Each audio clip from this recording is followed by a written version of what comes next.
Welcome to Family Revenge Betrayal. Stay tuned, have a fun time, and let's talk in the comments. Let's go. My parents said, "Happy 18th, you're on your own," and then tossed my life into a trash bag like yesterday's garbage. No keys, no couch, no goodbye. Just a $250 check and a creepy letter about $5 land nobody wanted. I took it, and it lit a fire under me. If you're interested in this topic, hit the like button, subscribe, and type "interested" in the comments. And I will give you a heart. My parents didn't even bother with a speech when they decided I was done being their problem. They just waited until the calendar could legally swallow me whole and then acted like the universe, not them, was responsible for what happened next. And the wild part is the betrayal wasn't dramatic. It was clean, paperwork clean, like they were returning a damaged product, because the moment I turned 18, it wasn't, "How are you going to make it?" It was, "You can't stay here." And then the door shut, with that soft final click that tells you you're not coming back.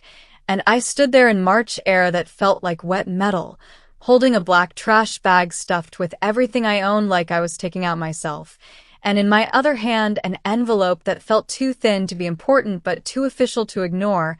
And if you've never had your stomach drop while your face stays calm, you don't know that kind of fear. The kind where you're pretending you're fine, because you've been trained your whole life to make other people comfortable, even while they're crushing you. The group home staff didn't hug me, they didn't cry, they didn't even pretend, they just did that polite, tired thing adults do when they're done with a case file, and my caseworker slid me a final disbursement like it was a refund.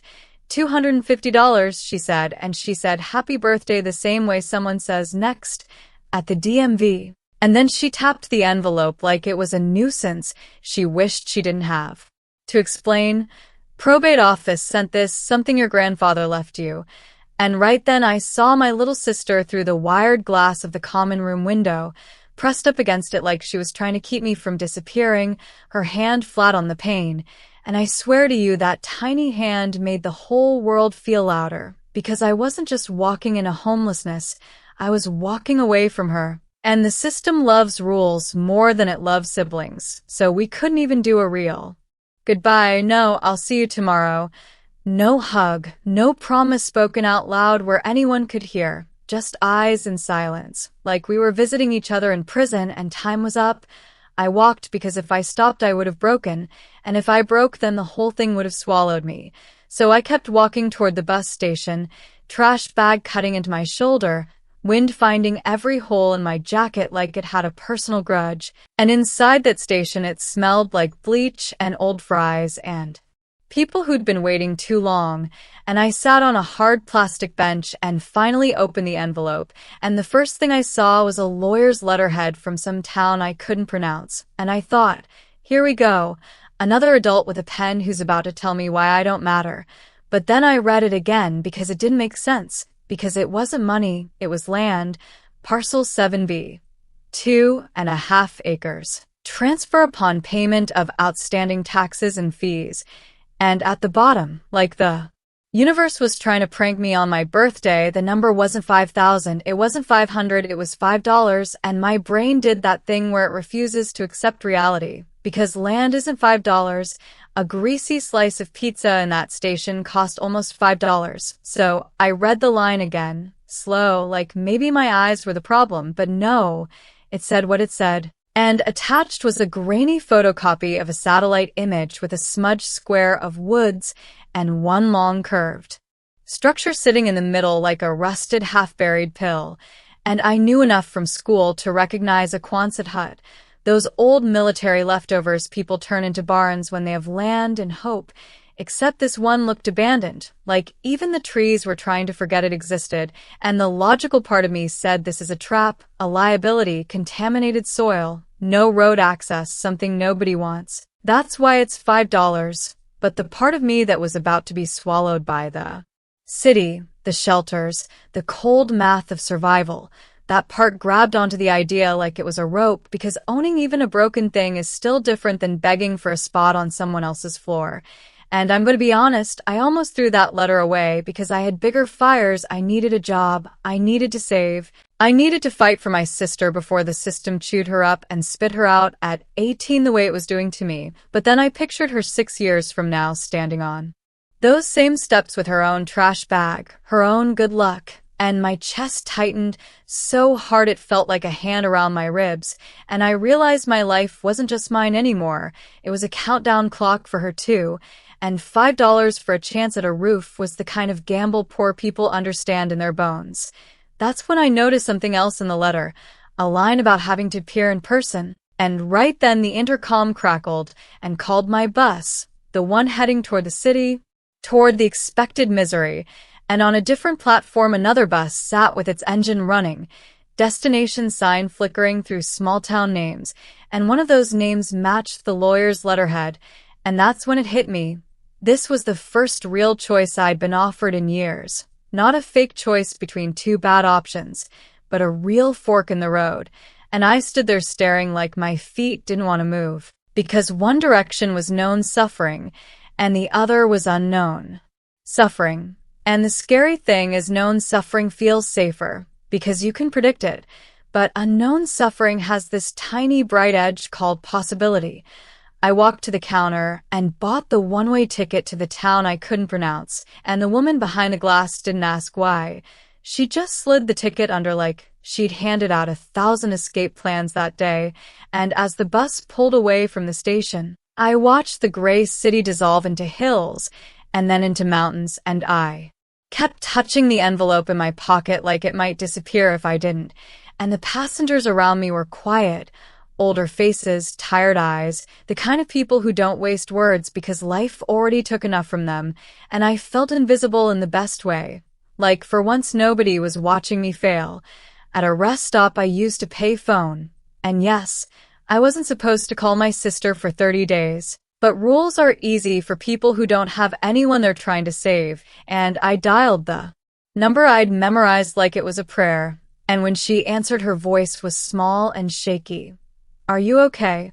And I hated that I couldn't say yes with confidence, so I said it anyway, and I told her about the letter, about the land, about the metal building, and I made it sound like an adventure because if it sounded like desperation she'd hear the fear and it would eat her alive. And she asked, "Is it a house?" And I said, "Sort of," because I wasn't going to lie, but I wasn't going to crush her either. And then I said the promise out loud, the one that tied a knot around my throat.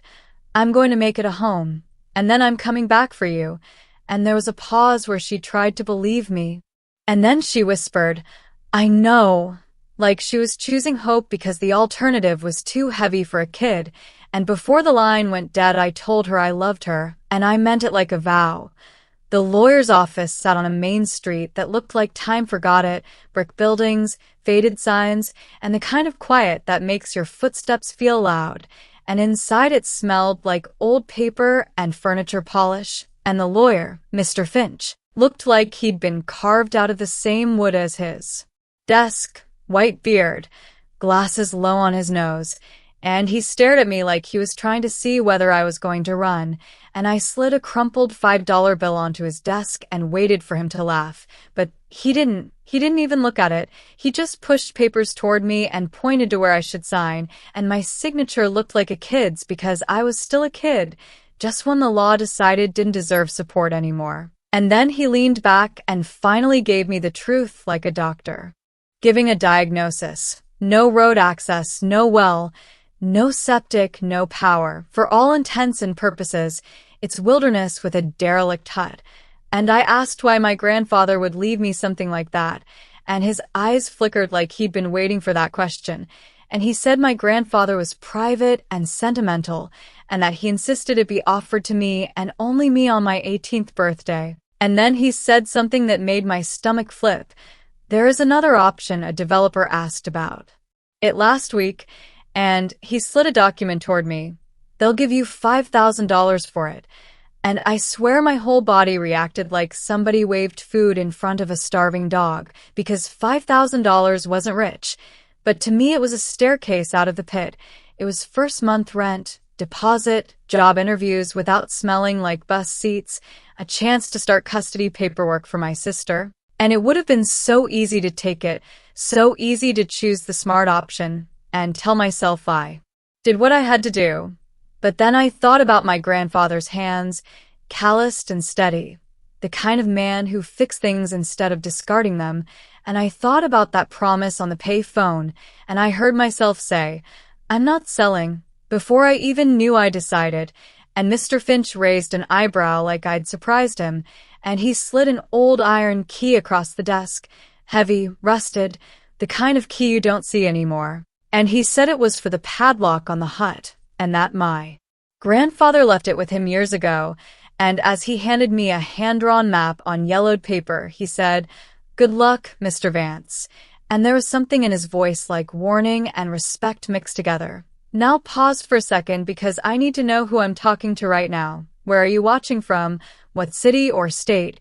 And if you've ever been the kid everybody counted out, type your location in the comments because I read them and I want you to see how many of us are out here surviving the same kind of quiet betrayal. I followed that map down a county road and onto something called Old Miller Road that wasn't really a road, more like two muddy ruts disappearing into trees, and I walked until the ruts gave up and the woods swallowed me, and the farther I went the colder the air got, like the sun was tired of trying, and the silence was so thick it made my ears ring. And my trash bag got heavier with every step until it felt like it was filled with bricks instead of cloves, and when I finally pushed through a tangle of thorn bushes I saw it, the Quonset hut, bigger than the photo, worse than my imagination, a giant corrugated half-cylinder squatting in a clearing like a rusted animal that had crawled there to die, orange rust blooming across it in patches, doors dented, weeds and saplings pressing and like the forest was reclaiming it, and my heart sank so hard I actually stopped walking. Because in that moment it didn't look like hope, it looked like a bad joke, and I could hear the number 5,000 echoing again, and I could taste regret, and I stood there thinking, I could still turn around, I could still sell, I could still choose warm and easy over cold and unknown. And then I touched the key in my pocket, and it felt like my grandfather's hand closing around mine, like he was saying not yet, and I forced myself to walk up to the doors, where a thick rusted chain held them shut with an old padlock, and my hands were shaking when I slid the key in, because if it didn't fit, if it didn't turn, I don't know what I would have done, but it scraped and resisted, and then, with a loud, ugly screech and a solid clunk, it turned and the lock popped open, and the chain fell away with a heavy metallic slap that echoed through the trees like a gunshot, and I pulled one door with all my weight until it groaned open, and the smell hit me first, damp earth, rust, trap time, and inside was darkness, huge darkness, the kind that makes you feel small, and a single beam of late afternoon light cut through a crack in the roof and made dust swirl like ghosts, and the place looked empty, except it wasn't, because right in that beam of light, dead center like somebody staged it, sat a small wooden crate, and I froze, because no abandoned building has a crate sitting in the spotlight unless someone wanted it found. And in that second I forgot about hunger and cold, and I stepped inside, my footsteps echoing on cracked concrete, and the closer I got the more my skin prickled, and I looked down into the crate expecting old tools or moldy blankets, but I saw glass jars packed in straw, sealed with wax, and I lifted one, and it was too heavy for food, and when I tilted it, the contents shifted with a soft, dense thud that didn't sound like peaches or beans, and I peeled the wax, pried the lid, and stared at tightly rolled bundles of cash. Old bills held with brittle rubber bands, and my brain tried to reject it, because miracles don't happen to kids with trash bags, and then one rubber band snapped, and a spill of worn $20 bills slid into my lap like the building itself had exhaled a secret, and my hands started shaking so hard I had to sit down on the concrete, and I don't even remember deciding to laugh. It just came out, this broken sound that bounced around the curved metal walls and turned into a sob so violent it hurt. Because I wasn't just crying about money, I was crying about everything, about my sister behind glass, about the door that clicked shut, about being treated like I was disposable. And as I sat there trying to breathe, I saw something tucked beneath the straw at the bottom of the crate, a thick leather-bound journal, and when I opened it, the first page wasn't a diary entry. It was a letter addressed to me in neat handwriting, and the first line made my throat close, because it felt like a voice coming back from the dead. And before I could even read the rest, I heard it in my head like a warning and a promise all at once. This wasn't just money. This was a plan, and if my grandfather planned this, then somebody else had been watching this land too, and they were not going to be happy I showed up. I sat there on that cold concrete with the jar open in my lap like I'd accidentally cracked the world in half and found a different life inside it. And for a solid minute, my brain did that survival thing where it refuses to believe good news because disappointment is safer than hope. So I forced myself to breathe slow, forced my hands to stop shaking, and then I reached for the leather journal like it was a flotation device, because money without meaning is just another way to get robbed. And the first page was my grandfather's handwriting, steady, clean, the kind of handwriting you get when your hands build things and your mind doesn't waste time.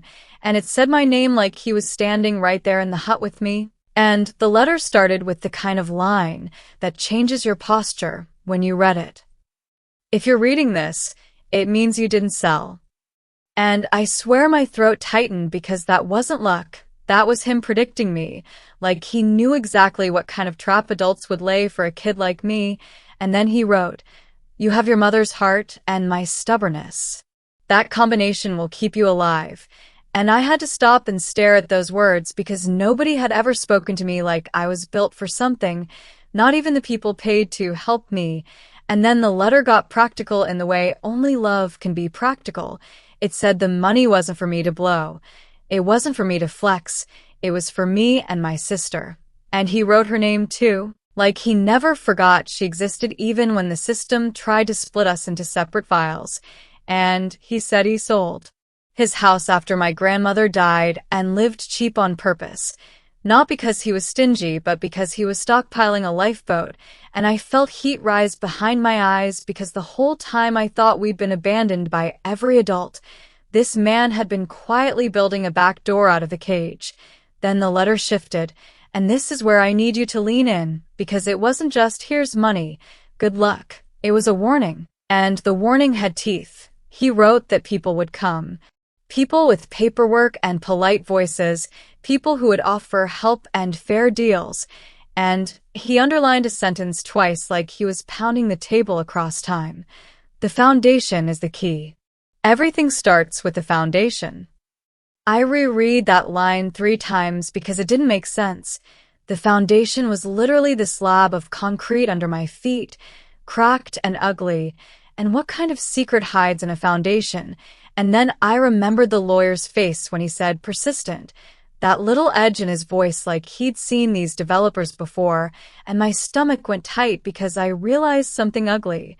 If my grandfather predicted I wouldn't sell, then he also predicted they'd try to make me, and the only reason you build a secret lifeboat is because you know the storm is coming. I didn't touch the money again that night, not because I didn't want it, but because it felt radioactive, like if I got greedy or sloppy it would burn me. So I put the bundles back into the jar, sealed it, packed every jar back into the crate, dragged the crate into the darkest corner of the hut, and covered it with a filthy tarp I found folded near the back wall. And I checked the doors twice, then 3 times, then I looped the chain back through the handles and locked it again because I didn't know who else had a key or who might be watching the clearing. And when I finally sat down, the quiet hit me harder than the cold because the hut wasn't cozy. It was a giant metal lung. Every gust of wind outside made the whole place moan, and the night noises felt too close, too alive, like the woods were circling me to see if I was edible. I didn't have a bed, just my jacket and whatever pride I could scrape together. So I rummaged around with my phone flashlight and found a pile of old musty canvas tarps, probably left by someone years ago, and I laid them down in layers like I was building a nest. And I slept with the journal tucked against my chest because I couldn't afford to lose it. And I'm not ashamed to say I barely slept. I drifted in and out, waking up every time the metal pinged or a branch scratched the side like a fingernail. And each time I woke up, my first thought was not money. It was my sister's face behind that glass, because none of this mattered if I couldn't keep her safe. Morning came pale and cold, the kind of light that doesn't promise warmth but does promise time, and I woke up stiff like my body had been folded wrong, but I was alive. And there's a weird confidence that comes from surviving one night you weren't sure you'd survive, because you start thinking, okay, maybe I can do hard things, and I stood up, walked the length of the hut, and looked at the roof crack, where sunlight came in, and I told myself out loud, first we survive. Then we build, because if you don't talk to yourself in moments like that, fear does it for you. I took $100 from a bundle, and that was the first time I really accepted the money was real, because taking it felt like crossing a line, like using it made it mine, and I hiked back to town with stiff legs and a hungry stomach, and the town looked different in daylight, not friendly exactly, but patient, like it had seen worse kids than me and wasn't impressed by tragedy, and I walked into a hardware store that smelled like cut wood and oil and cold metal, and an older man behind the counter watched me the way small-town men watch strangers, not hostile, just measuring, and he asked, "You lost, son?" And I almost laughed because yes, I was lost in every way a person can be lost, but I just said, I need basics, and I didn't tell him about jars of cash in a hut because I wasn't born yesterday. And he walked with me aisle to aisle like he'd done it 1,000 times, showing me an axe with a good head and a handle that wouldn't splinter, showing me a bow saw, showing me heavy-duty tarps, rope, buckets, a cheap propane camp stove, a warm sleeping bag that felt like luxury, and he kept it simple, no pity, just practicality, and that alone felt like respect. His name was George, and when I paid, he slid a small discount across the counter without making a speech, just said, "Welcome to the neighborhood," like I was a regular person with a project, not a kid with nowhere to go.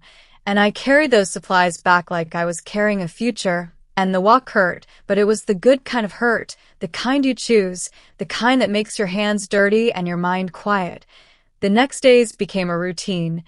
Patch the roof, clear the weeds, haul water, chop wood, and every task had a learning curve that tried to humiliate me, like the first time I swung the axe and it bounced off the log and rattled my arms, like the first time I tried to climb the curved roof and realized metal is slick and unforgiving and gravity doesn't care about your dreams.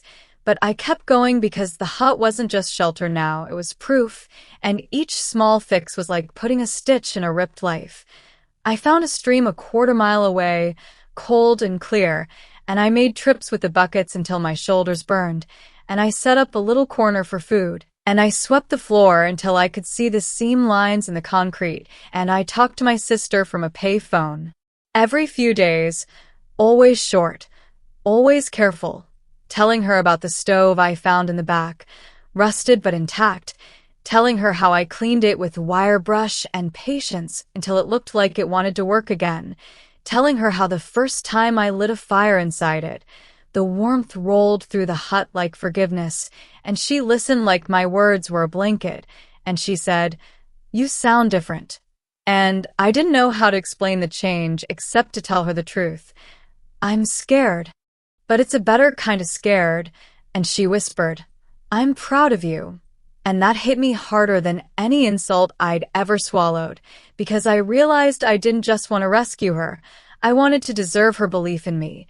And then, right when the place started to feel almost manageable, the storm I'd been warned about showed up wearing a suit. Because Mr. Finch called me into town and handed me a letter on thick cream paper with an embossed logo, Summit Creek Estates, and the words inside were polite in that corporate way that makes your skin itch, offering $25,000 now like they were doing me a favor, and then the threat slid in under the polite tone like a knife. If I refused, they would pursue county remedies and petition for blight mitigation, basically saying they'd try to take it from me by calling my home an eyesore, and I felt that old fear try to crawl up my spine, the fear of adults with authority, The fear that no matter what you do, they can still move the goalposts. But then I remember my grandfather's underline. The foundation is the key. And I looked Mr. Finch dead in the face and said, what did he mean? And for the first time, the lawyer didn't look like a clerk. He looked like a man who knew a chessboard when he saw one, and he said quietly, if Thomas wrote that, he meant it literally. And I walked back to the hut with that sentence banging around my skull. And I got down on my knees and started inspecting the concrete. Slab inch by inch, sweeping dust, tracing cracks, pressing my palms flat like I could feel my grandfather's fingerprints through time, and in the far back corner, behind where the stove sat, I found it. A perfectly straight line in the concrete, too straight to be a crack, forming a square like a door drawn into the floor, and my heartbeat turned loud, because suddenly the money in the jars didn't feel like the only secret this place was hiding, and the developer's threat didn't feel like greed anymore. It felt like urgency, like they weren't offering because they wanted to.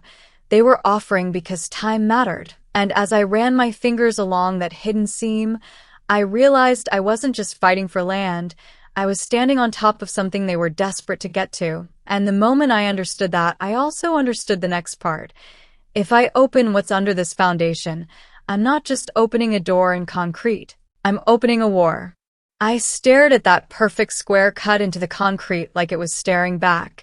And the crazy part is how your brain can be screaming, don't touch it, while your hands are already moving. Because once you've spent your whole childhood being told you don't get choices, curiosity becomes a kind of rebellion. So I dragged the wood stove forward inch by inch, metal scraping against concrete, the sound echoing through the hut like a confession. And I swept again, slower this time, until the seam looked unmistakable. A trapdoor poured flush into the slab, and I checked the corners for anything, a ring, a handle, a notch, but it was clean, too clean, like my grandfather had designed it for someone who would actually pay attention.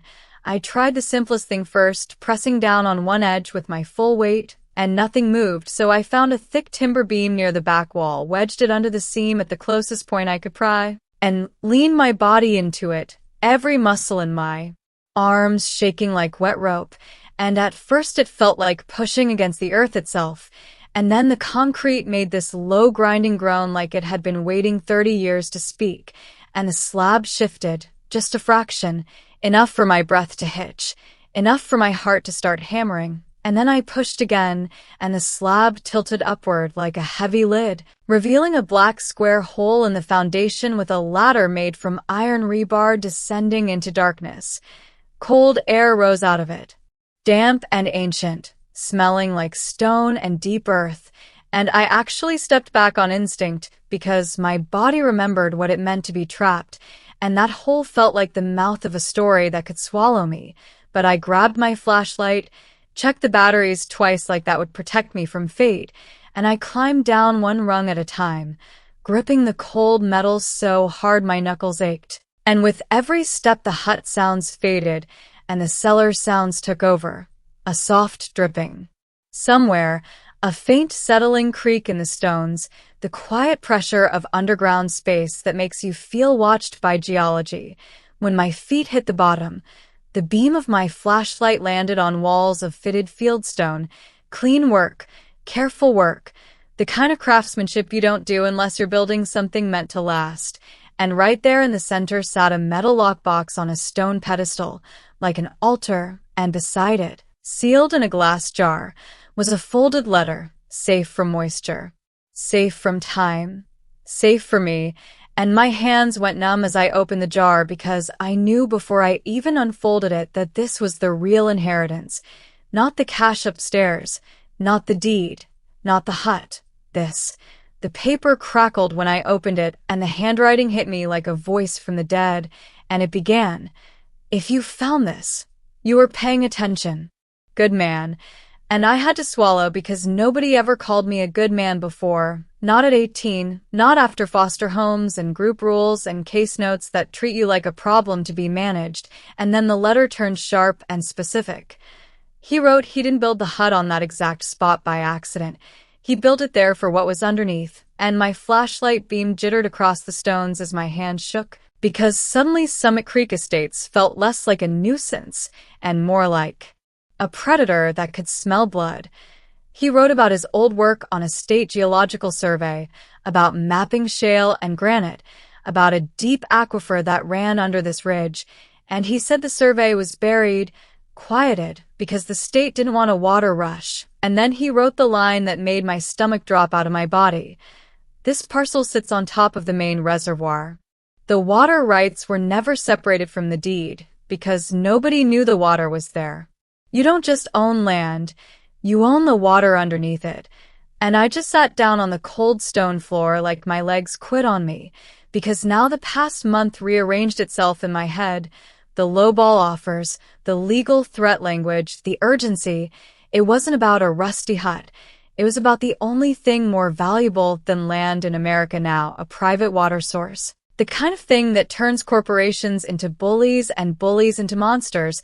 I opened the lockbox with a stiff click, and inside were copies of surveys, water tables, maps with coordinates, and a typed legal opinion from a water rights specialist my grandfather paid for years ago, confirming Parcel 7B controlled the aquifer. And I realized this wasn't luck at all. It was a plan, a 30-year plan, and the rage hit me so fast it made me dizzy, because those men in suits had looked at me and seen a desperate orphan who'd fold for a check. And they were trying to steal my sister's future for pennies, and I could actually feel my heart thumping in my ears like a war drum. I climbed back up the ladder with the jar and the lockbox documents held to my chest like contraband, and when I pushed the slab back into place it settled with a heavy finality, like a tomb ceiling, and I stood there in the hut breathing hard, staring at the floor like it had betrayed me by hiding a treasure and a target at the same time. And then I did something I didn't expect. I laughed. Just once. Short and bitter, because of course the one thing I finally own isn't simple. Of course it comes with a fight, because nothing in my life has ever come without a fight. I marched back into town and into Mr. Finch's office like I had a pulse for the first time, slapped the survey copies and legal opinion on his desk, and watched his face change as he read. Because lawyers don't get emotional often, but this man's hands actually paused mid-page, his eyes widening, and he took off his glasses slowly like he needed to see the truth with his bare eyes, and he whispered, almost smiling, "Thomas, you magnificent bastard." And then he looked at me like I wasn't a kid anymore. I was an opponent on a board, and he said, "Leo, this isn't a defensive fight now. This is leverage. And right there is where I need you to tell me something, because I know people are going to have opinions about this, and I want them.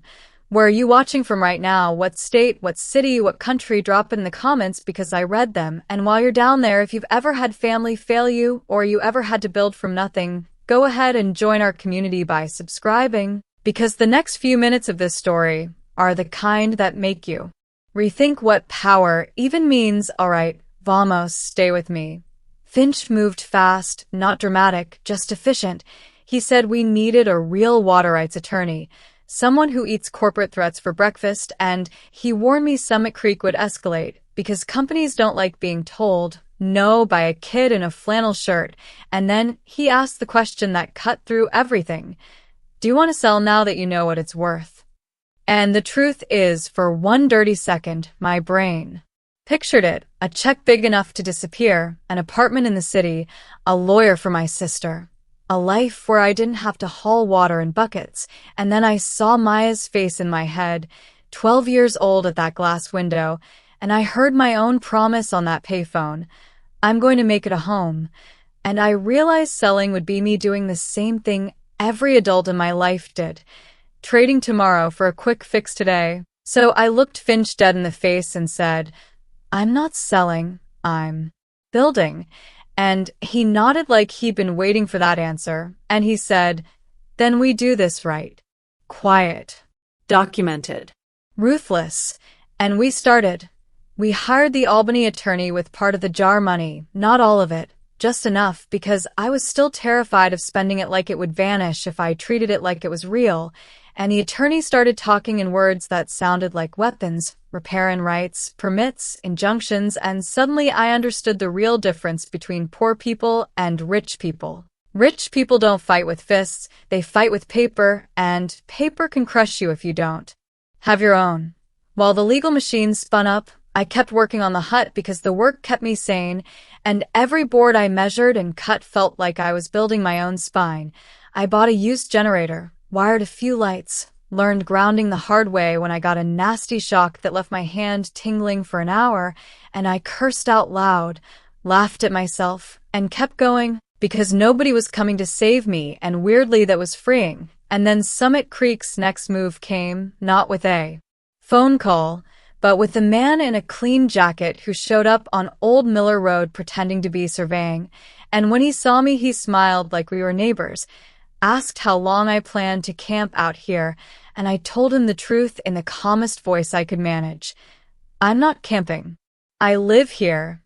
And his smile faltered, just a hair, because he wasn't expecting resistance to have a pulse, and as he walked away, he glanced back at the hut like it was already his, and that look, that casual entitlement, lit something in me I can't unlight, because I knew then this wasn't just about protecting a property, it was about refusing to be erased. That night I sat at the little makeshift table I'd built from scrap boards, spread my grandfather's papers out like a map of war, and I started writing my own notes, dates, names, what Summit Creek had offered, what they threatened, what Finch said their next moves could be, and I realized my grandfather didn't just leave me money, he left me instructions on how to think, how to anticipate, how to stand your ground without screaming, and then my phone buzzed with a restricted number, and I didn't answer, but the voicemail came through, a man's voice smooth as oil saying, "Leo, we can make your life much easier if you stop being difficult." And I sat there in the lamplight listening to that message twice, and the second time I didn't feel fear, I felt clarity, because when someone tells you they can make your life easier, what they mean is they can make your life painful if you don't comply, and I thought, okay, so this is what it is, and I looked at the floor, at that hidden slab, at the water under my feet, and I understood the real trap. They weren't coming for my land, they were coming for my courage, and the next move I made would decide whether I stayed in easy mark forever or became the kind of problem they couldn't bulldoze. The next morning, I didn't wake up like a hero. I woke up like a kid who'd slept in a metal tube in the woods and forgot for half a second where he was. And then reality punched me in the chest the moment I heard the wind raking over the curved roof like fingernails on a drum, because that voicemail was still sitting in my phone like a loaded gun. And the papers from the lockbox were still spread on my table like a truth that could get me hurt if I handled it sloppy. So I did what my grandfather would have done. I made it practical before I made it emotional. I boiled water on the propane stove, black coffee, no sugar, and I walked the perimeter of the property with my flashlight even though it was daylight, because daylight doesn't stop people from trespassing, it just makes them bolder. I followed my own footprints from yesterday, checked for any new ones, and I found what I was afraid of, not right by the hut, but down near the line of stone walls, a set of boot prints pressed into the wet patch of thawing ground, fresh enough that the edges were still sharp, and right beside them a little orange flag on a wire stem like a toothpick, the kind surveyors stab into soil when they want to claim something without asking permission, and I stared at that flag for a full 10 seconds, breathing slow, because it wasn't just a marker, it was a message. We were here when you slept. I bent down, pulled it out, and snapped it clean in half. And then I did something I never learned in any group home life skills class. I turned that anger into a list, because when you're up against people with money, you don't win by being mad, you win by being meticulous. So I went back to the hut, opened my notebook, and wrote timeline. And beneath it I wrote every date I could remember.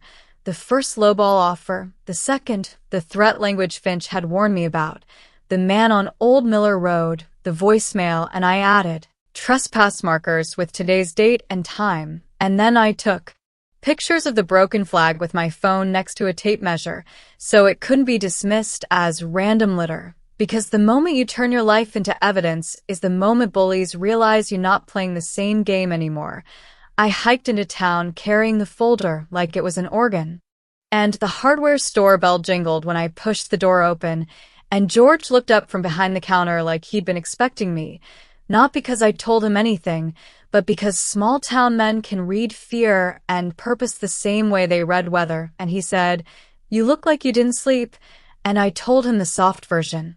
"I've got company," and he didn't ask for gossip. He just nodded and said, "Then you're gonna need a few things." And he walked me down the aisles like a coach, not a cashier, and we picked out a trail camera, two of them actually, the kind hunters use, motion-activated, time-stamped, and he explained where to mount them, not too high, not too low, face them toward the approach points, angle them so the sun doesn't blind the lens, and then he grabbed a box of no trespassing signs and a roll of heavy-gauge wire and said, "You put these on your boundary stones. Make it loud." And I felt my throat tighten because nobody ever took my side before without asking what it would cost them, and he didn't even blink. He just rang me up and quietly slid the receipt toward me with a smaller number than it should have been. His own little rebellion. From there I went straight to Finch's office, and Finch didn't waste time with pleasantries. He looked at the broken flag photo, listened to the voicemail, and I watched his jaw muscle jump once like he was biting down on something, and he said, "They're accelerating." And then he looked me dead in the eye and gave me the first rule of survival in a paper war. From this moment on, you do nothing by phone. Everything goes through me. Everything gets documented. Every contact, every threat, every visit. And I nodded, because I could feel how easy it would be for them to twist a casual call into a confession. And Finch was the kind of man who'd seen enough families get ruined by one sloppy sentence. He drafted a formal notice the same day, certified mail, posted to Summit Creek Estate's registered agent, and copy to the county clerk, stating I had lawful ownership. I had reason to believe they were trespassing, and any future entry would be treated as criminal trespass. And when he stamped it and slid it across his desk for my signature, it hit me how insane this was, that I had gone from a trash bag and a bus ticket to signing legal notices like I was somebody, and I won't lie, my hand shook, but the signature came out cleaner than it did on the deed papers, like my name was learning to stand up straighter. The first trail cam I mounted that afternoon at the mouth of Old Miller Road, tucked into a pine at shoulder height, and the second I placed near the stone wall line where the flag had been. And the whole time I worked, I kept hearing that voicemail voice. "We can make your life easier." And I kept thinking about what easier usually looks like for people like me.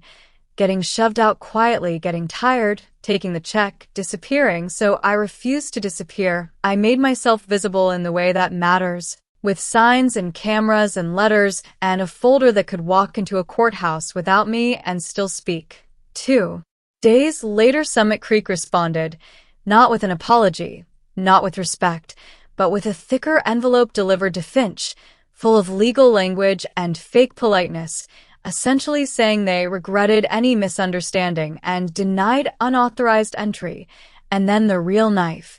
They claimed the hut and the surrounding lot constituted a public nuisance and environmental blight, and they were exploring remedies. And the words looked clean on paper, but I could hear what they meant. Underneath, which was, "We're going to try to get the county to take this from you using a system you don't understand." Finch didn't flinch. He just tapped the paper and said, "This is them testing you." And then he did something that made me realize why my grandfather trusted him. He pulled out a file drawer and handed me copies of county nuisance statutes like he was handing me ammunition, and he said, "Read these. Understand the thresholds. They need the county on their side, and small counties don't like outside companies telling them what to do." And he was right, because the next time I went to the diner to grab eggs and coffee, I felt eyes on me. Not hostile, curious, and the waitress, a woman named Darlene with a voice like gravel and kindness, said, "You're the boy up on the Vance parcel, right?" And before I could answer, she leaned in and said, "My cousin works at the county office. Word is some suit's been calling trying to stir up trouble. You okay?" And I didn't know what to do with that kind of community radar, so I told her the truth in one sentence. "They want what's under my land." And she blinked like she understood more than I said. Then she said, "Well, don't let them."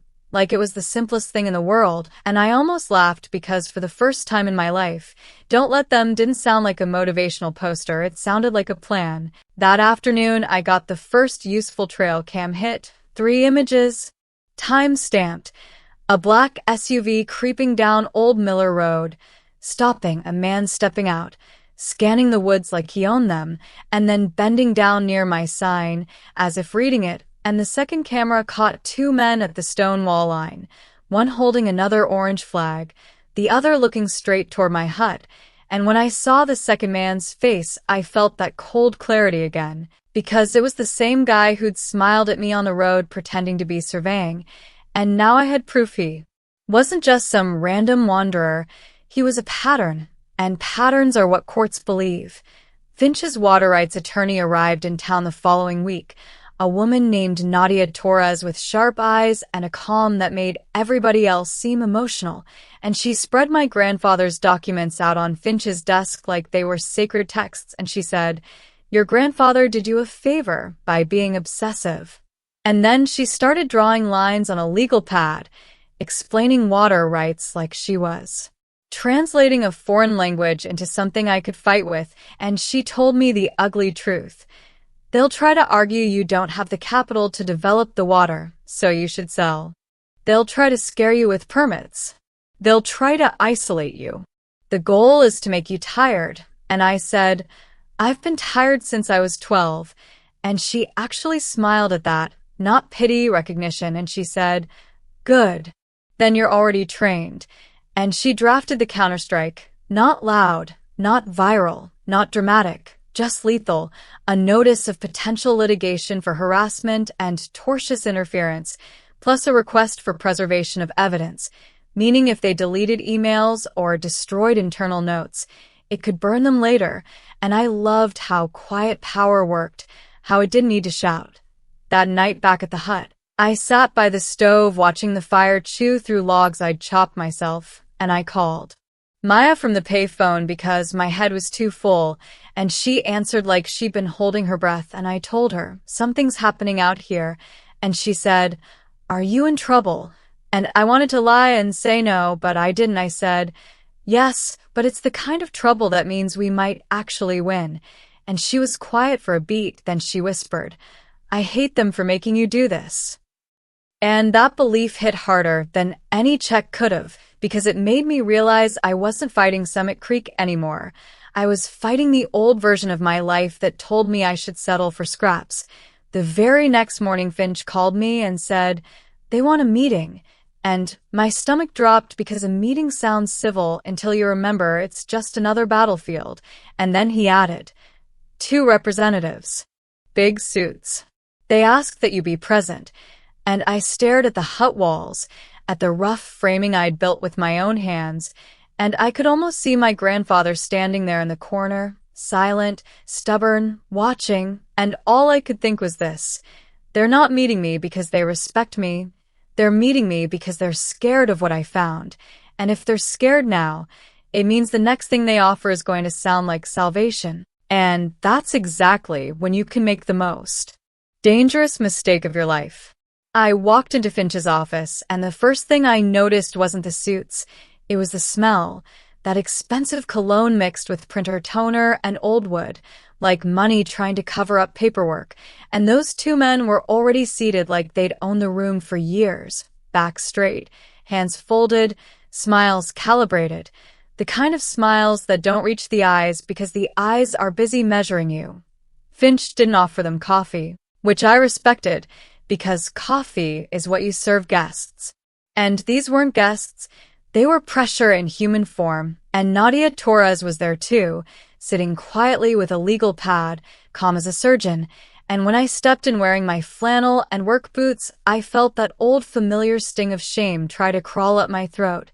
The "you don't belong here" shame I'd carried through every foster meeting and school office and court corridor, and then I saw Finch's face, steady, and I remembered something important. These people came to my town to ask me for something, so the shame had nowhere to stand. The taller suit stood first, hand out. Ethan Caldwell, Summit Creek Estates, and his handshake was firm but slick, like he'd practiced it in mirrors, and then the other suit introduced himself as Mark Sutherland, counsel, which was hilarious because everybody in that room had counsel now. And Ethan looked at me with that sympathetic tilt people use when they're about to insult you politely, and he said, "We understand this property transfer is new to you and frankly overwhelming, and we'd like to propose a solution that benefits everyone." And I didn't answer. I just sat because silence makes people talk, and Ethan kept going. "First, we want to express regret for any confusion about survey activity in the area. Contractors sometimes move too quickly," and he said contractors like the word would erase the face I caught on my trail camera, and Nadia wrote something down without looking up, and then Mark slid a folder across the desk, thick, glossy, with tabs like they'd built a whole world out of paper, and he said, "This is a purchase agreement. We're prepared to offer you $100,000 today for Parcel 7B, as is." And I felt my chest tighten, not because I wanted it, but because that number is designed to make you imagine a whole new life in one breath, a life where your problems evaporate like steam, and I could practically hear my younger self from the bus station whispering, "Take it, be smart, survive," and Finch didn't touch the folder. He just looked at me like the decision was already made, if I remembered who I was doing this for. Ethan leaned in like a preacher. "You're young. This kind of money can change your trajectory. Trade school, college, a reliable vehicle, a stable apartment. You could even help your sister." And when he said sister, my blood ran cold because that meant they'd looked into me, they'd pulled my file, they'd studied my weakness like it was a blueprint, and I almost laughed because it was such a classic move, a corporation pretending to be caring while it sharpens the knife, and I said, "You know about my sister." Not a question, just a fact, and Ethan's smile froze for half a second before he recovered. "We try to understand context." And Nadia finally looked up and said, "Context is not a license to exploit a minor's history." And Mark's jaw flexed, and Finch said softly, "Watch your language." And you could feel the temperature drop, because now everybody remembered we weren't here to do polite. We were here to do power. Ethan raised his hands like, "Hey, no offense," and he switched tactics. "Listen, we're building something that will bring jobs to this region, boost local tax revenue, improve infrastructure." And he said infrastructure like it was a gift, not a bribe, and then he leaned back and dropped the velvet curtain. "But I'll be candid. If you decline, the county may be forced to address the condition of that structure. There are nuisance ordinances, and once the county starts down that path, it can be stressful and expensive." And there it was, the threat, dressed in a cardigan, and I felt my hands curl into fists under the table because I could see the movie they expected to play out. A kid gets scared, a kid sells, a kid disappears, and the land becomes a resort brochure. Finch didn't blink. He just said, "Are we done pretending?" And Ethan's smile returned, tighter now. "We're offering an opportunity." And that's when Nadia slid my grandfather's survey copies across the desk. Not all of them, just enough to change the air, and she said, "We understand why you're here." And Mark's eyes dropped to the documents, and I watched the shift happen in real time, the exact moment their confidence cracked, because you can't unsee a map that proves a reservoir sits under your target. You can't unfeel the panic of realizing the orphan you plan to steamroll has the receipts, and Mark cleared his throat and said, "These documents are unverified." And Nadia said, "They're verified enough that you're sitting in a small-town probate office instead of filing a petition." And Ethan's nostrils flared, and he tried to recover by sliding a second paper out of the folder like a magician pulling a rabbit. "Okay, then let's be honest with each other. 100,000 was our starting point. We can go higher." And he wrote a number on a notepad and turned it around. $250,000, and that number landed like a punch because it was big enough to rewrite a life. And I felt my throat go dry as I imagined Maya's face if I told her we could get an apartment tomorrow, that she could leave the group home before it hardened her into someone who never trusted anyone again. And my mind did that dangerous math fast, because that's what desperation does. It turns you into your own enemy, and Ethan saw it and pressed. This is more than fair market value for unimproved land with no utilities. Take it, and you never have to worry about taxes, permits, or litigation.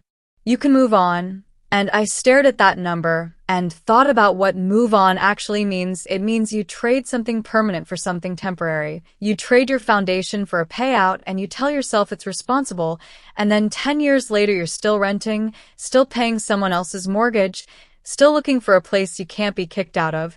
And I thought about my grandfather living cheap on purpose, hiding cash in jars like a man building a lifeboat, and I thought about that underlined line in his letter. The foundation is the key. Everything starts with the foundation, and I realized something that made me furious all over again. They weren't offering me money because they were generous. They were offering me money because the water under my land was worth a lot more than $250,000, and they didn't want me to learn just how much. I sat forward and asked Ethan, if it's worthless land, why are you bidding like it's waterfront? And for the first time his smile slipped completely, and Mark jumped in fast. We're assembling contiguous parcels for a project. Logistics matter.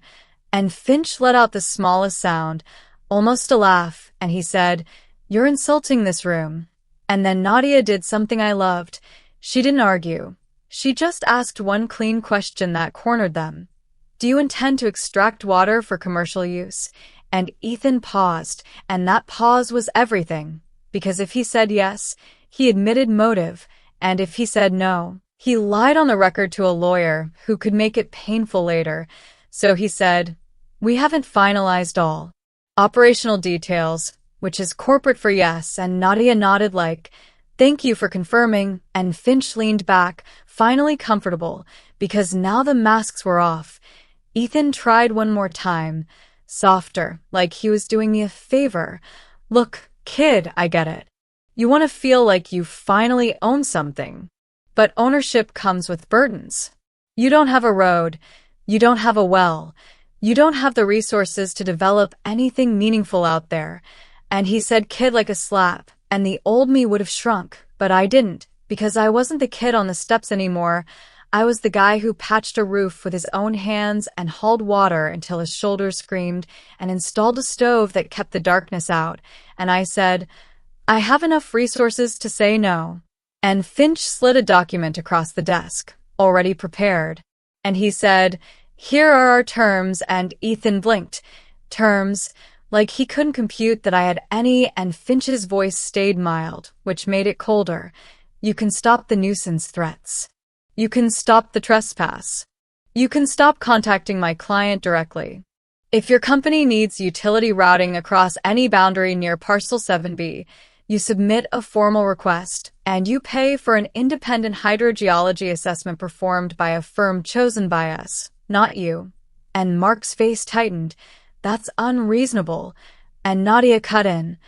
"Unreasonable is trying to steal an aquifer from a teenager with a trash bag."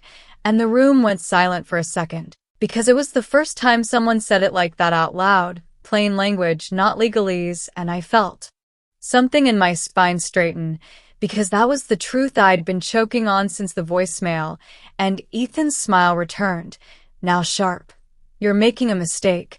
And I leaned forward and said, "I've made a lot of mistakes, but the one I'm not making is selling my future because you waved a big number in my face." And then I pushed my own paper across, the one Nadia and Finch helped draft, and I said it slowly so it landed. "If you want anything from my land, you're going to lease access. Not by ownership, and you're going to pay annually, and you're going to fund the build out of a well and pump system that I own, and you're going to connect my property to power at your expense, and you're going to sign a covenant that protects local water access." And Mark actually laughed once, a short disbelieving bark, and then he stopped laughing when he realized nobody else was. And Ethan looked at me like he was seeing me for the first time, not as a target but as a problem, and he said, "You're not qualified to negotiate this." And Finch replied, "He's qualified to refuse." And that's when I understood the most dangerous thing about power. It assumes you won't use your right to say no. The meeting ended the way these things end, not with a handshake, but with a promise hidden inside a polite farewell. Ethan stood, buttoned his coat like he was putting armor back on, and he said, "We'll review your proposal," which meant we'll look for a way around you, and Mark added, "You should consider the strain prolonged litigation can have on someone in your position." And I smiled, not friendly, just honest, and said, "You should consider the strain public records can have on someone in yours." And Nadia's pen scratched again, and Finch held the door without another word. And when the suits walked out into that sleepy main street with their shiny shoes and their expensive confidence, I watched them go, and I felt the weirdest mix of terror and satisfaction, because I had just told a corporation no to $250,000, and I had done it without shaking. And as soon as they were gone, Finch turned to me and said, "Now we wait for their next move." And Nadia said, "And we prepare for the dirty one." And my phone buzzed right then, a known number, and I didn't answer, but the voicemail icon popped up seconds later, like a little red warning light, and I knew, without even listening, that they had stopped trying to buy me and started trying to break me. The voicemail wasn't some dramatic movie villain speech. It was worse. It was calm and corporate and smiling through teeth. "Mr. Vance, this is a courtesy call to inform you that a survey team will be on adjacent parcels next week. Please do not interfere." And then the line clicked off like they'd just scheduled a dentist appointment. And I stood there in Finch's parking lot staring at my phone thinking, so that's how this is going to be? They're going to keep saying courtesy while they step on my throat. And Finch watched my face and said, "Don't react. Document." And Nadia said, "And change your routine," because they already moved from negotiation to intimidation. And that night I drove back up Old Miller Road with my headlights slicing through trees that looked like black ribs against the sky. And the hut was there waiting like it always was, curved and stubborn. Smoke coming out of the stovepipe. The porch light, I wired myself glowing steady. And for a second I felt safe. And then I saw something on the ground by the door. A thin strip of paper tucked under a rock like a prank, and when I picked it up my stomach turned because it wasn't a prank, it was a printed notice from the county. Potential code enforcement review pending. No signature, no real case number, just enough official formatting to make your heart misfire. And I heard Nadia's voice in my head, "Prepare for the dirty one." And I sat at my little makeshift table and did exactly what Finch told me to do. I didn't panic. I started building a timeline like I was assembling a weapon. I opened my laptop and typed date, time, what was said, who said it, and I attached screenshots of the offer letters, the voicemail file, photos of the notice under the rock, and I wrote one line in bold for myself like a reminder. They win if you get emotional and sloppy. The next morning, I went into town to the hardware store, and George looked at me like he already knew, because in small towns news travels faster than mail, and he said, "Those Summit Creek boys came in yesterday," and my hand tightened around the coffee cup. "What did they want?" And George shrugged like he was talking about the weather. "Asked about you. Asked if you were stable. Asked if you were the kind of kid who tears stuff up. Asked if you were squatting out there." And the way he said squatting made my jaw clench, because that was their plan. If they couldn't buy me, they'd paint me as a nuisance, a threat, a blight, something the county should remove. And George leaned closer and lowered his voice. "I told them you paid for every nail you bought, and you're fixing that place up cleaner than half the cabins I've seen." They didn't like that answer, and I said, "Thanks." And he waved it off like it was nothing, but it wasn't nothing. It was a line being drawn by someone who didn't owe me anything. And then he surprised me by handing me a small cardboard box from behind the counter.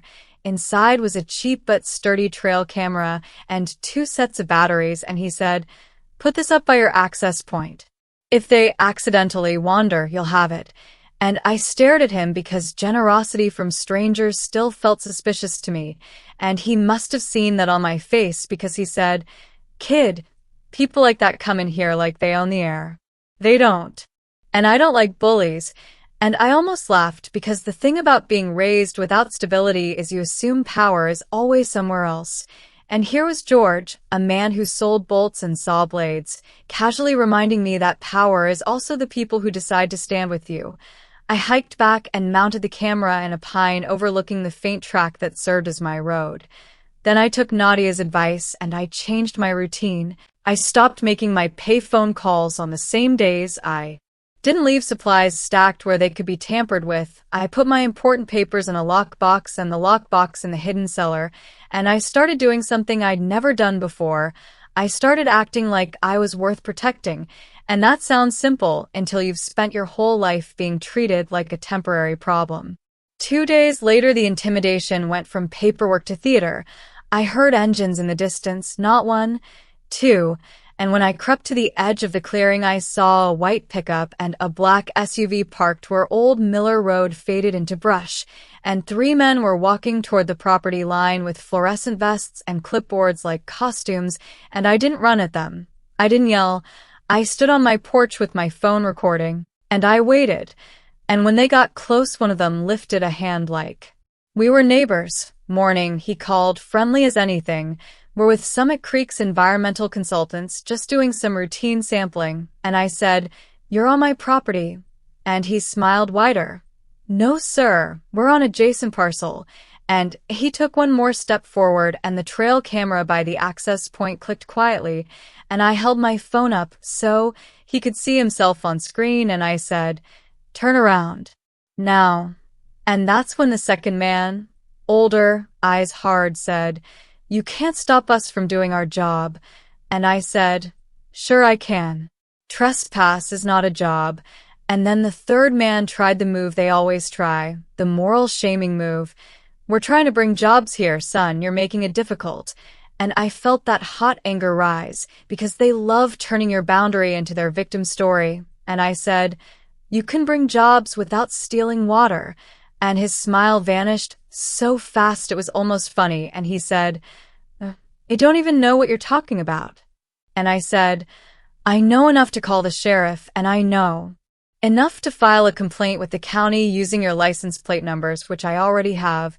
And he glanced back at the vehicles, and I saw it, the hesitation, the calculation, because intimidation only works when the target acts alone and scared, and I wasn't acting alone anymore, not with documentation, not with a lawyer, not with cameras, not with a town that was starting to watch. And the older man spit into the dirt like a punctuation mark and said, "This isn't over," and I smiled without humor and said, "I know." And they walked back, but as they did, the younger one turned and pointed at my porch like a kid on a playground, and he said, "You're living in a tin can."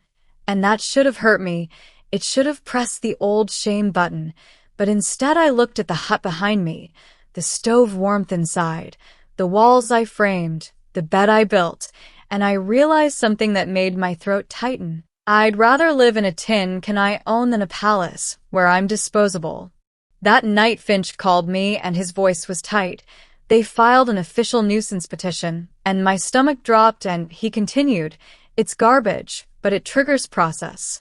An inspector could be sent. They're trying to force you into compliance costs." And I asked, "Can they do that?" And he said, "They can try, and that's the point. They want you tired." And Nadia took the phone and said, "Here's what we do. Tomorrow you go take photos of the improvements you've made, receipts, materials, everything. We create a compliance binder. We want the inspector to feel silly for even being there." And then she paused and lowered her voice. "And Leo, I need you to be ready for something else." And I said, "What?" And she said, "They may go after your sister. Not directly, but they may float narratives that you're unstable, that you can't provide guardianship, that you're reckless. They want to poison you in the eyes of the court before you even file." And my chest got tight because that was the one place they could really hurt me. Not the hut, not the land, not even the money, Maya. And I stared into the dark hut like it could answer me. And I said, "So what do I do?" And Nadia said, "You become boringly credible. You become the kind of person a judge trusts without thinking." And that's exactly what I did. I made a calendar and I started living by it like religion. I got a part-time job in town hauling supplies for an older contractor. Not because I needed the money, but because pay stubs are credibility. I opened a bank account and moved most of the cash into it in structured deposits. Slow and clean. Because cash jars make you look like a criminal to anyone who doesn't understand. I registered my address properly through the county, even though it was a headache. I paid the property taxes early like I was trying to make a point, and I started collecting letters. George wrote one, the contractor wrote one. Even the librarian wrote one after she watched me take out book after book on wiring, framing, and building codes. And then, just when I was starting to breathe again, Finch called and said, Summit Creek requested a meeting, but not with us. And I said, with who? And Finch's voice went flat. With the state office that oversees water permitting. And my skin prickled, because that meant they were trying to go around the front door and come in through the basement, and Nadia said, they're going to claim public necessity, and Finch added, or they'll claim you're hoarding a resource, and I felt my mouth go dry because the play was obvious now. They'd paint me as the selfish orphan blocking progress, and I'd be the villain in their story, and then Nadia said something that made my pulse jump. We're not going to let them write the story, and I said, how? And she said, by filing first, and Finch said, we're going to record your water rights claim formally, and we're going to submit an intent to develop for a small-scale community well project.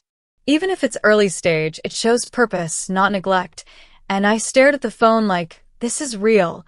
I'm really doing this, I'm really fighting, and then I heard Maya's voice in my memory from that pay phone.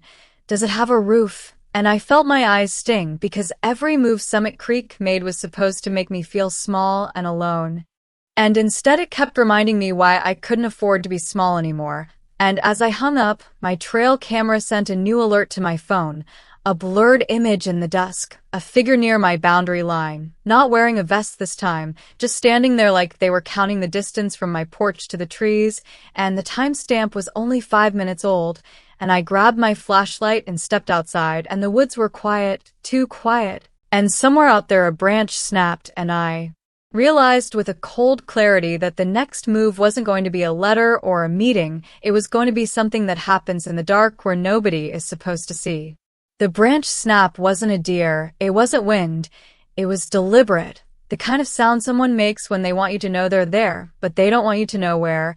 And I stood on my porch with my flashlight shaking just enough to make me mad at myself, because the old me would have stepped back inside and pretended it didn't happen.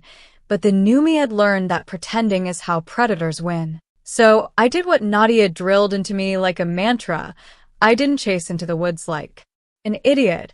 I backed up into the hut, locked the door, and then I called the sheriff's non-emergency line with my voice steady. Not dramatic, not begging, just facts. Hi, my name is Leo Vance. I'm the owner of Parcel 7B off Old Miller Road. I have reason to believe someone's trespassing near my boundary. I have camera footage and a recent disturbance. I'm requesting a drive-by. And the dispatcher didn't laugh. She didn't dismiss me. She asked for my address twice, and then she said, stay inside. Lights on. We'll send a unit. And that small sentence did something to me, because for most of my life, stay inside was a punishment and we'll send help was a lie, and now it was just procedure, and I realized how badly I'd been trained to expect abandonment. 10 minutes later, headlights crawled through the trees like slow-moving eyes. A cruiser rolled up to my rough access point, and the deputy stepped out. A broad guy in his 40s with a face that looked like it had seen too much snow and too many lies, and he walked up, not cocky, not suspicious, just cautious. You the caller? And I said, yes, sir. And I handed him my phone with the trail cam alert and the earlier footage of the consultants crossing my line, and his mouth tightened, not in shock, in recognition, the way a man reacts when he sees a pattern he hates, and he said, Summit Creek, like the words tasted bad, and I asked, you know them? And he didn't answer directly. He just said, you got enemies with money, kid. And I said, I didn't pick them, they picked me. And he looked around the darkness and said, you live out here alone. And my instinct was to lie, because the system teaches you that vulnerability is an invitation, but I told the truth. For now. I'm fighting to bring my sister here. And his eyes softened for half a second and then hardened again. Then you keep doing what you're doing. Cameras. Notes. Calls. Do not handle it yourself. And I nodded, and he walked a perimeter with his spotlight, found nothing, and before he left he pointed toward my access track and said, "If they come back, you call again. Doesn't matter if it feels small." And then he added, quieter, "Money makes people bold. Don't let it make you reckless." I stood there after he left with a cold sliding through my jacket, thinking about that word bold, because that's exactly what Summit Creek was betting on, that I'd either crumble or I'd explode, and either outcome would make me easier to remove. The next morning I met Finch and Nadia in Finch's office, and I dropped a printed screenshot of the midnight alert on the desk, and Finch's jaw worked like he was chewing nails. They're escalating. And Nadia didn't even blink. She just opened her folder and said, "Good. Now we can escalate legally." And she slid across a new document, a formal trespass notice template and a request for an emergency injunction, and Finch said, "We'll send this certified to their legal department today." And I said, "Will that stop them?" And Nadia gave me that look she always gave when she was about to be brutally honest. It won't stop them because they respect money more than law, but it changes the consequences. It turns their next accident into intentional behavior. And Finch leaned back and sighed, "And it gives us something else." And I said, "What?" And he tapped the paper like it was a chessboard. "Leverage. Judges don't love corporations who play games with property owners." That same afternoon, the county inspector showed up, right on schedule, like Summit Creek had placed an order. A woman named Mrs. Daly with a clipboard and a polite face and eyes that scanned everything, and I met her outside before she could even step around to the back, and I said, "Hi, I'm Leo. You must be Mrs. Daly. I've prepared a binder for your visit." And I watched her eyebrows lift like she hadn't expected me to be organized. And I handed her the compliance binder Nadia made me build. Receipts, photos, dates, proof of tax payments, proof of improvements, proof of occupancy plans, and she flipped through it slowly, and the more she read, the more her shoulders relaxed, and she said, "This is thorough." And I said, "I learned the hard way that paperwork is armor." And she gave a small smile like she understood that sentence deeper than I meant it, and then she walked the hut with me, checking exits, checking smoke alarms, checking structural stability, and when she got to the new wall I framed for Maya's bedroom, she paused, touched the studs, and said, "You're building for a child." And I said, "Yes, ma'am." And she looked at me for a long moment, and then she wrote something on her clipboard that I couldn't see, and finally she said, "I'm going to document this as active rehabilitation, not neglect." And I swear I felt something unclench in my body like a knot I didn't know I'd been carrying. And when she left, she said, "If anyone tells you I said you're a blight, they're lying."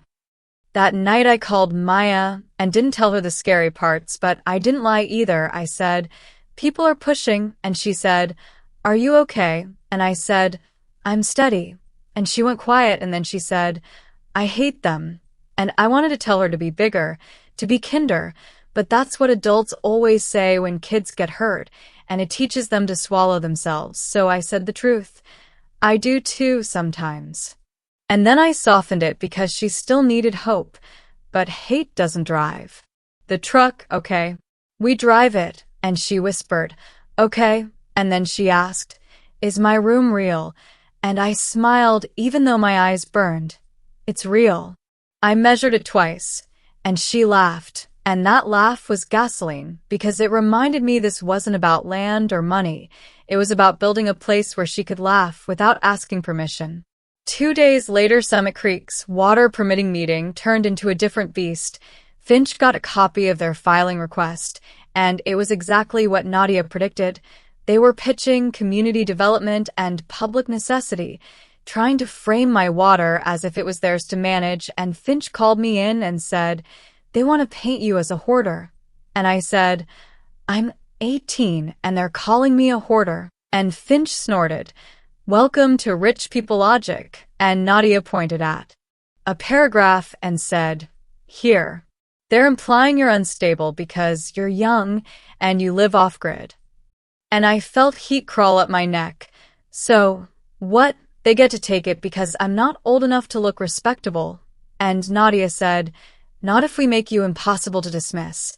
And she slid another folder across, and inside were letters, not just from George and the contractor, but from the deputy who responded that night, and from Mrs. Daly, the inspector, and from 3 town residents I barely knew. One of them an older woman who wrote, "This young man is rebuilding, not destroying." And I stared at those words because I didn't know strangers could choose you, and Finch said, "Small towns remember who shows up and who just shows off." And Nadia said, "Now we go on offense." And she outlined the plan like a battle map. We file our intent to develop for a community well. We submit the historical survey evidence. We request a formal recognition of Parcel 7 BS water rights. And we attach a community benefit statement. And I said, "So we show them I'm not blocking the town, I'm protecting it." And Nadia smiled. "Exactly. You're not a villain. You're a steward." Now listen, right here in the middle of all this, I need to ask you something because I know a lot of you watching are not subscribers. You keep showing up, you keep listening, you keep living these stories with me, and I appreciate it. But if you believe for 1 second that protecting a child, protecting your home, protecting your dignity matters, then join our community right now, hit subscribe. Because the next moves in this story are the kind of moves that only make sense when you've seen how far people will go when they think you're alone. And while you're here, tell me in the comments, would you have taken the easy money and ran? Or would you have fought like this? And be honest, no judgment. I just want to know how you'd play it. The filing went out the next morning. Finch sent it certified and digital. Nadia emailed the state office with a clean, professional packet. And then we waited. And waiting is the cruelest part because your body keeps acting like it's still in danger even when you're doing everything right. So I chopped wood until my arms burned. I framed another section of wall. I installed the last window. I kept my hands busy so my mind wouldn't invent disasters. And then, on a Thursday afternoon, Finch called and his voice had that sharp edge again. They scheduled a site visit. And I said, "Who?" And he said, "State water officials. And Summit Creek will be there." And I felt my stomach drop because that meant I'd be standing in my dirt on my land with corporate suits smiling like they were the owners. And Nadia cut in, "And Leo, you're going to speak." And I said, "I'm not a speaker." And she said, "Yes, you are. You just don't know it yet. You're going to tell them what this water means, and you're going to do it calmly, and you're going to make them feel the shame of trying to steal from an orphan." And I swallowed hard, because she was right. But then Finch said something that made the room go quiet. "And there's another detail." And I said, "What?" And he paused, and then he said, "Summit Creek filed a request to review your suitability as guardian for your sister, citing concerns about your living situation." And it felt like the air got sucked out of the office because there it was, the ugly move, the basement move, the move aimed straight at Maya. And my hands clenched so hard my nails bit my palms, and Finch said, "It's a tactic. It doesn't mean they'll win." And Nadia said, "But it means they're desperate." And I heard my own voice come out low and dangerous. "They want to take her too." And Nadia didn't sugarcoat it. "They want leverage. They want you emotional. They want you to trade your sister's safety for their access." And for a second I saw it perfectly. The trap, the offer that would come next, the fake compassion, the "let's resolve this peacefully" voice. And then I looked at Finch and I said, "So we don't just fight for the land anymore?" And Finch nodded slowly. "No." And Nadia leaned in and said, "Now we fight for your right to be a family." And I walked out of that office into the cold with my heart pounding like a drum, not from fear, from clarity, because if they thought I'd fold when they threatened my hut, they were wrong. But if they thought I'd fold when they threatened my sister, they didn't understand what love turns people into when it finally stops being polite. They thought they had me cornered, not on my land, but in my identity. Because it's one thing to bully a kid with paperwork, and it's another thing to whisper to a judge that he's unstable and shouldn't be allowed to raise his sister. And that was the moment I stopped thinking like a broke 18-year-old and started thinking like a man building a fortress, not with guns, with receipts, witnesses, timelines, and the kind of calm that makes liars sweat. So the night after Finch told me about the guardianship challenge, I drove into town, parked behind the diner, and sat in my truck with my hazard lights on, hands on the steering wheel, and I called Maya from the payphone like we always did. And when she answered, she tried to sound brave, but I could hear the shakiness under her words. "Leo, they said someone called and asked questions about you." And I closed my eyes because I pictured some suit smiling at a caseworker like it was charity, and I said, "Listen to me, May, nobody is taking you, not from me, not from your future, not from the home we built." And she whispered, "I'm scared." And I didn't tell her not to be, because that's what people say when they want the fear to shut up and behave. Instead, I said, "Me too, sometimes, and then I do the next right thing anyway. So tonight we're going to do the next right thing together." And I asked her the simplest question. "Do you remember the day Mom taught you to write your name? How she made you trace the letters until your hand hurt?" And she said, "Yeah." And I said, "That's what we're doing now. We're tracing the truth until it sticks." And then I told her the plan in plain language, not legal jargon. "Tomorrow I'm going to the group home, and I'm bringing your file request forms, and then I'm meeting Nadia and Finch. And then on Saturday those water people are coming to our property and I'm going to speak, and I need you to promise me something." And she said, "What?" And I swallowed because I hated asking a child to carry anything heavy, but I needed her spine. "Promise me you won't believe what strangers say about me until you hear it from me." And she said, "I promise." And I said, "Good. Now tell me something real. What was the best part of your day?" And she hesitated, and then she said, "We had spaghetti." And I laughed, a real laugh, because the world tries to turn kids into case numbers, and then a kid says spaghetti like it's a holiday, and suddenly your blood remembers what you're fighting for. The next morning I walked into Northwood with my shoulders squared, not angry, just steady, and Mrs. Gable looked up from her desk like she'd seen a ghost, because the last time she saw me I was leaving with a trash bag, and now I was back with a binder and a pen clipped to my collar like I belonged in an office. And she said, "Leo, you can't just..." And I interrupted politely. "I'm requesting copies of Maya's records for guardianship proceedings. Here are the forms. Here's my ID. Here's the case number. Tell me what you need from me." And she blinked, and I watched her brain shift from kid to adult. And she said, "This takes time," and I nodded. "I'll wait." And I sat in the plastic chair without fidgeting, without begging, and that was the trick.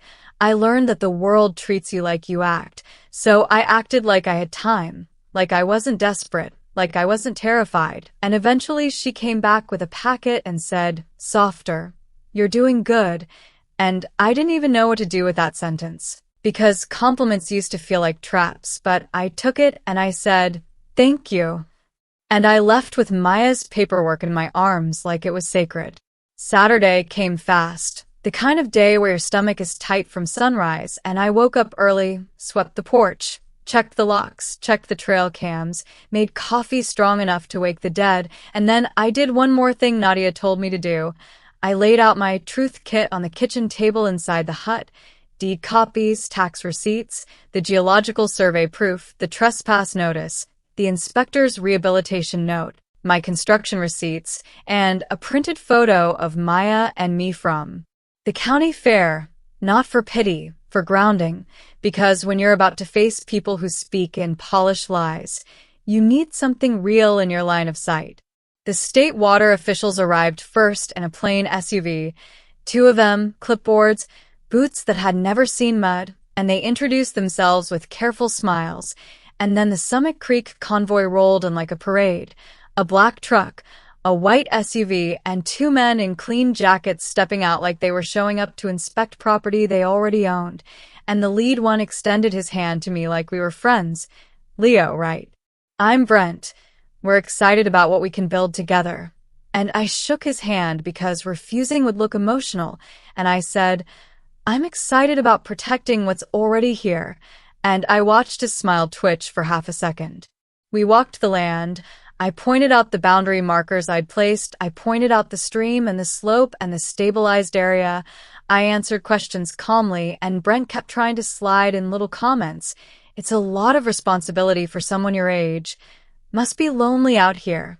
Do you have reliable supervision for your sister? And every time he did it, I answered like I was reading from a script. I have a documented plan. I have community support. My sister will have safety and stability. And then I did what Nadia trained me to do. I didn't argue his insinuation. I asked for specifics. Are you suggesting something unsafe?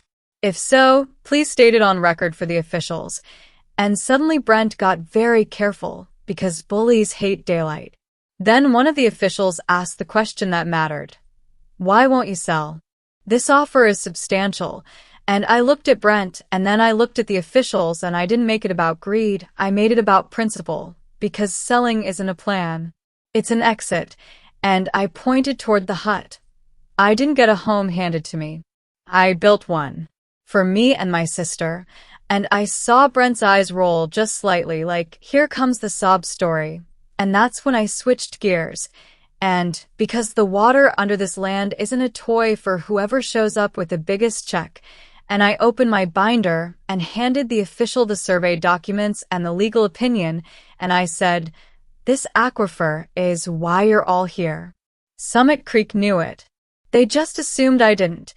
And that sentence landed like a hammer, because one official's eyebrows shot up and the other one's mouth tightened, and Brent's smile died completely. He tried to recover. We're pursuing development that benefits the region, and I didn't yell. I just asked the question that makes every viewer at home sit up. Benefits who? And then I pointed to the town line, because I have a counter-proposal that protects residents, funds infrastructure, and keeps access fair. And I handed them Nadia's community trust framework, and I explained it simply, no fluff. You can run utilities through a corner of my property. You can fund the well. I retain ownership and control. The town gets priority water rates through a trust. And you stop attempting to undermine my guardianship. And the second I said guardianship, Brent's jaw flexed and he said low, that's not related. And I looked him straight in the eye. It's related when your company files concerns about my suitability days before you show up here. And the officials turned their heads to him like dogs catching a scent. And in that moment, I watched his confidence leak out. Because now he wasn't negotiating with a kid. He was explaining himself to regulators. The meeting ended without a handshake goodbye, just clipped words and, we'll be in touch. But I could tell the tide shifted, because the officials didn't leave with Summit Creek. They stayed back, and one of them said quietly, you should formally report any intimidation attempts. Keep documenting. And the other one nodded at my hut and said, you've done a lot with very little. And I didn't smile. I just said, I had to, and they left. That Monday, Nadia filed a motion to dismiss Summit Creek's concerns as retaliatory. Finch attached the deputy's notes and the inspector's letter, and we requested an expedited guardianship hearing, because if you let a lie sit long enough, it starts to look like truth. And I refuse to let Maya's life be held hostage by corporate tactics. The day of the hearing, I wore the same plain outfit as before. Nothing flashy, nothing apologetic. And when the judge looked down at me over her glasses and said, Mr. Vance, you're very young, I answered with the only thing that matters. Yes, Your Honor, and I've been raising myself since I was 12, so I started early, and that made the courtroom quiet. Not dramatic quiet, human quiet. And then the judge asked about stability, about schooling, about safety, and I didn't make promises. I showed proof, photos of the finished room, receipts for supplies, letters from town residents offering support, a plan for transportation, a plan for medical care, a plan for supervision, and when Summit Creek's attorney tried to imply my home was isolated, Nadia stood and said, The isolation is precisely why it's safe from the chaos my client and his sister have endured. And the judge's eyes narrowed like she'd heard enough nonsense for one lifetime. 30 minutes later, the judge granted temporary guardianship pending final review, and when she said it, I felt my chest go hot, like something inside me finally believed we were going to make it, and outside the courthouse I called Maya immediately, and when she picked up I didn't let myself tease it, I just said, "Pack your things, May. I'm coming." And she made this small sound, half laugh, half sob, and she said, "Really?" And I said, "Really?" And that weekend I drove her home, not to a perfect suburban house, but to a place built with stubborn hands and honest love. And when she walked into her room, she touched the wall like it might disappear, and she turned to me and said, "You didn't leave me." And I said, "Never." A month later, Summit Creek signed the lease terms, not because they suddenly grew morals, but because we gave them a deal they couldn't beat without admitting what they tried to do, and because regulators were watching now. And the first time the lights came on steady inside our hut, Maya clapped like it was Christmas morning, and I stood there with my hand on the switch, thinking about that day on the steps with a trash bag, and how betrayal can be the match that burns your old life down, and then becomes the fire that forges a new one. Now here's what I want from you before you go, because I'm not going to pretend this is just entertainment. This is a blueprint for anyone who's ever been underestimated. If you've ever had family, institutions, or moneyed people treat you like you're disposable, tell me in the comments. Would you have fought like this, or would you have taken the check and disappeared? And if you're watching right now and you're thinking about someone you left behind, a sibling, a grandkid, a friend, share this story with them, because sometimes a person doesn't need a lecture. They need proof that rebuilding is possible. And if you want the next story that hits even harder, the one where I show you exactly what was inside the second section of my grandfather's foundation box and how it exposed who really caused my parents' accident, click the next video on your screen, because once you see what he hid, you'll understand why Summit Creek was never the first enemy. They were just the loudest one.